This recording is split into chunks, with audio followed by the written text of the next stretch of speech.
Salut les gars, bienvenue dans un nouveau vlog. J'ai eu un petit problème avec le début de cette vidéo, donc vous n'avez la vidéo qu'à partir de maintenant. J'étais en train de préparer une purée d'abricots pour faire une pavlova aux fraises et aux abricots.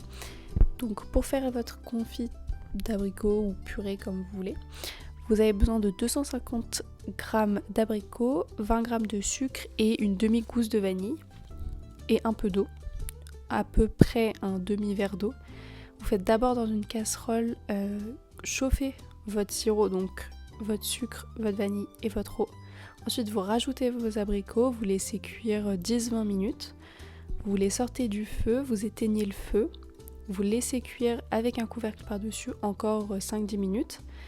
Et ensuite, quand le tout est bien froid, vous venez le mixer comme je le fais dans la partie de la vidéo.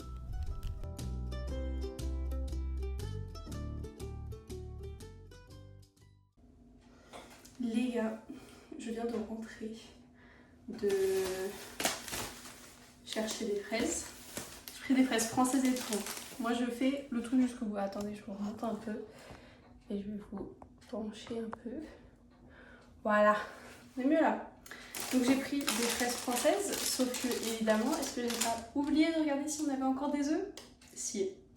Sauf que je ne vais pas vous apprendre des choses. Pour faire une meringue, il faut des œufs.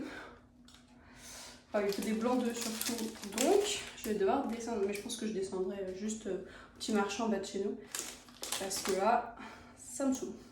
Bref, j'ai pris des fraises de France. Elles avaient l'air jolies. Écoutez, je les ai payées 7,99 €. Ok, je vais enfin pouvoir commencer ma meringue. Bon, je vais peser tout et après je vous pose parce que sinon c'est... Pour faire la meringue, vous aurez besoin de 100 g de blanc d'œuf, 100 g de sucre et 50 g de sucre glace.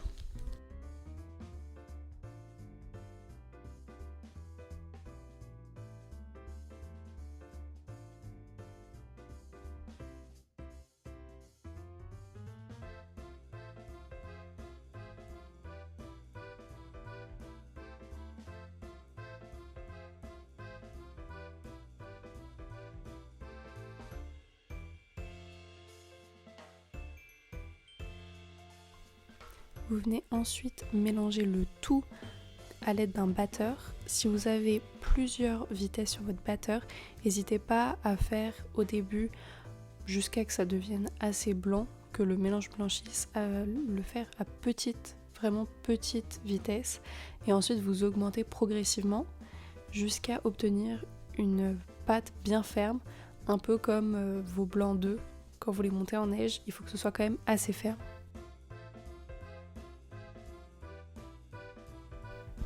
Par exemple, là je vais vous montrer la texture.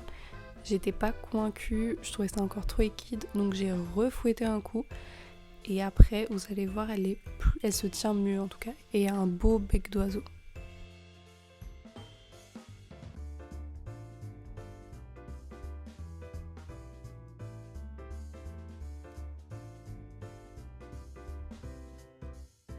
Ensuite, vous venez récupérer une feuille de papier cuisson ou une plaque de silicone, enfin une feuille de silicone plutôt, et vous venez grâce à un support rond dessiner avec un crayon à papier ou un feutre comme vous voulez, sachant qu'il faut retourner votre papier cuisson pour pas que votre meringue touche l'encre. Alors là j'ai pris un cercle un peu trop grand, n'hésitez pas à prendre plus petit, environ dans les 20 cm de diamètre. Ensuite vous venez prendre une poche à douille et une douille, il me semble que c'était une 6 mm, mais je suis pas sûre, lisse, il n'y a pas besoin d'avoir des crantés ou quoi parce que de toute façon on va tout lisser à la fin. Et vous remplissez tout le tour, il faut que ce soit pas trop épais pour pas que ce soit trop sucré votre dessert à la fin. Ensuite je suis venue lisser la base et avec une douille Saint-Honoré j'ai fait plein de petits...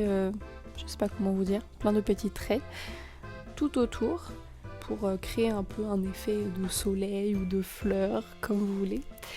D'ailleurs si vous avez des douilles Saint-Honoré plus grosses, je vous conseille parce que c'est quand même beaucoup plus joli. Mais sinon, vous pouvez faire comme moi, faire des petites et après faire un deuxième étage par-dessus. Bon, au début, c'était pas très régulier, mais c'est pas très grave, vous en faites pas. Ensuite, vous allez venir enfourner votre meringue à 85 degrés Celsius. C'est très bas, mais vous faites une cuisson de 3 heures. Donc c'est largement suffisant.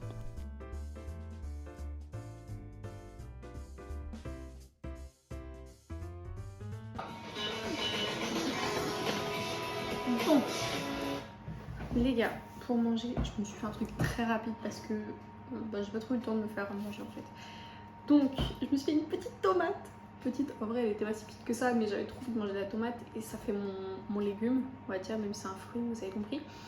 Avec juste un peu d'huile d'olive, un peu de sel et deux feuilles de basilic histoire de faire beau quoi. Et je me suis fait on la voit pas parce que c'est sous la sauce, mais une escalope de veau, une petite avec une sauce crème moutarde avec moitié crème, moitié skyr et enfin moitié crème légère et skyr pour que ce soit moins fat. C'est pour ça qu'il y a pas mal de sauce parce que le skyr ça a fait je sais pas bizarre. Et du riz, pas énormément de riz mais un peu de riz, voilà. Et au lieu de mettre du beurre dans mon riz, j'ai mis de la sauce. Donc, vous voyez l'ingéniosité un peu de la chose. Et je vais juste manger ça, de l'eau, et je suis même pas sûre de prendre de dessert parce que j'ai un peu la flemme. Voilà.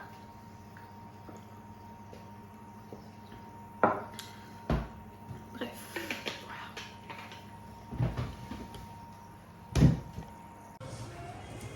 Bon les gars, maintenant on va faire un peu la même chose qu'on a fait ce matin avec l'abricot, sauf qu'on va le faire avec les fraises. Et j'hésite à mettre du thym avec du romarin, pas du thym, du romarin. Je me perds dans mes mots.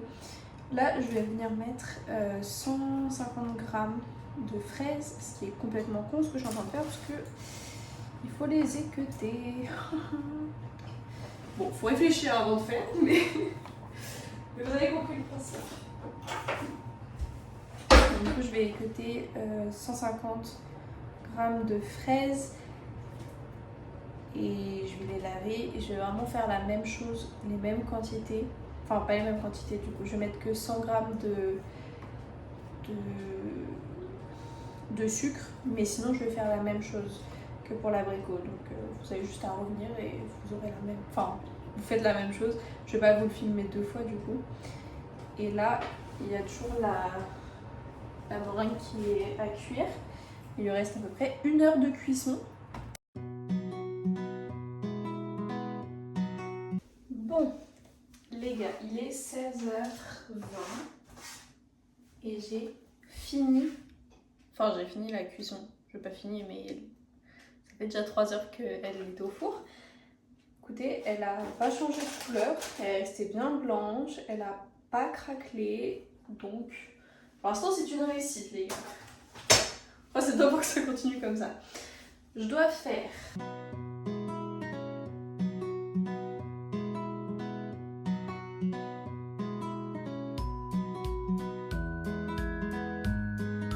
Bon, les gars, j'ai eu un petit problème avec ma crème liquide.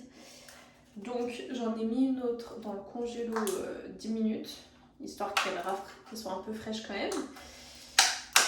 Mais bon, je vais prendre du mascarpone et je vais mettre 57 grammes de mascarpone dedans, dans mon plat,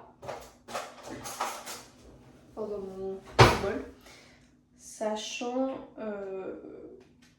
qu'en soi on va tout mélanger ensemble.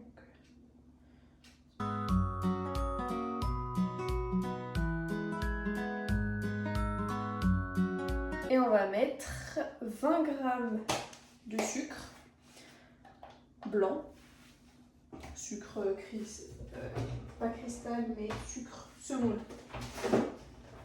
Voilà. Et on met 20 grammes.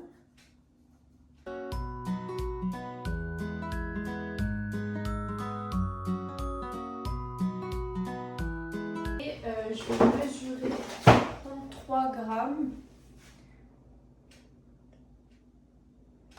de ma purée d'abricots.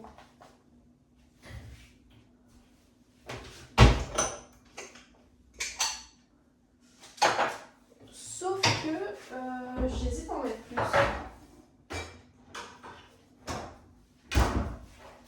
Parce que je pense que ça va pas faire énorme. Donc au frigo, je l'avais filmé au contact, histoire qu'elle reste bien belle. Ma petite purée d'abricots. Ça sent bon. J'ai dit combien? 33. Alors eux, ils avaient pris une purée déjà faite. Moi, je la fais maison parce que je voulais vraiment faire tout maison. Mais vous pouvez très bien l'acheter déjà prête.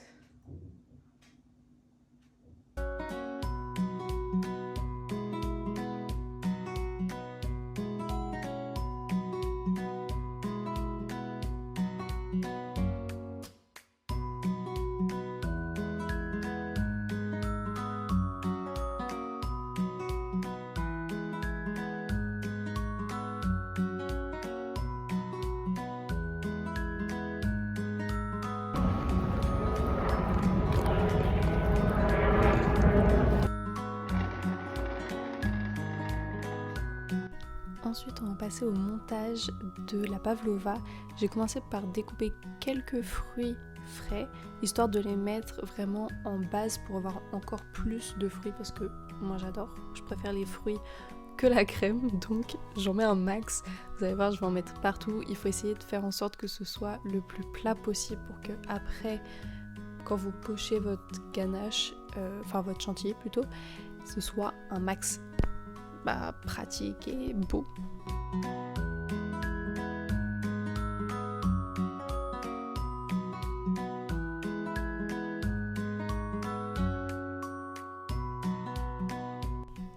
Ensuite, je me suis munie de la même douille que pour faire la meringue, donc toujours une douille Saint-Honoré assez petite. Et au début, je voulais faire un seul et même cercle, enfin vous voyez, faire un cercle continu, mais finalement je me suis dit on va rester un peu dans ce côté un peu pointillisme. Je sais pas si on peut appeler ça comme ça, mais vous voyez ce que je veux dire. Donc j'ai fait ça tout le long et en cercle, toujours en circulaire, parce que aussi on va pas casser les codes, on va continuer dans le même esprit jusqu'à ce qu'on ne voit plus les fraises. Vous allez voir que je vais rajouter des petits étages parce que j'ai vu qu'il y avait des petits trous et surtout mes fruits n'étaient pas assez plats. Donc ça va creuser et c'était pas très beau. Ensuite je vais ajouter un peu de ma purée d'abricots un peu partout en essayant d'enfoncer un peu pour que tout ne ressorte pas. Et je vais faire la même chose avec ma purée de fraises.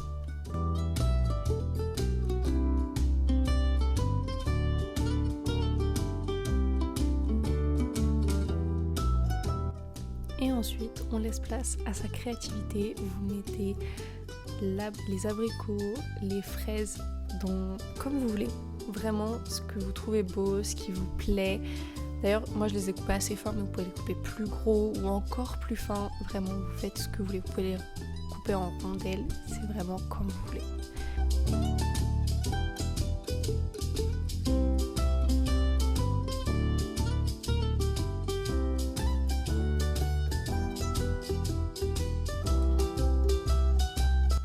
Et ensuite j'ai ajouté un peu de basilic parce que j'adore ça avec les fruits, je trouve que ça va avec beaucoup de fruits. Et j'ai rajouté quelques petites touches encore de purée de fraises pour qu'elle ressorte et que ce soit encore plus joli et encore plus fruité parce que j'adore ça. Et ensuite, place à la dégustation.